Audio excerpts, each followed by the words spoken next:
റീത്തുകൾ ഇങ്ങനെ കൂട്ടത്തോടെ കൊണ്ടുവന്നിരിക്കുകയാണ് സമർപ്പിക്കാൻ. ഇതൊക്കെ റീത്തുകളാണ്, ഈ കവർ നിറച്ച റീത്തുകൾ. ഇതൊക്കെ മന്ത്രിമാരും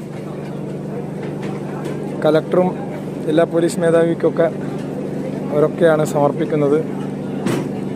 ഈ ഇതുവരെ തിരിച്ചറിയാനാകാത്ത മൃതദേഹങ്ങൾക്ക് മുമ്പിൽ സമർപ്പിക്കാനുള്ള റീത്തുകളാണ് ഇങ്ങനെ കൂട്ടത്തോടെ കൊണ്ടുവച്ചിട്ടുള്ളത്.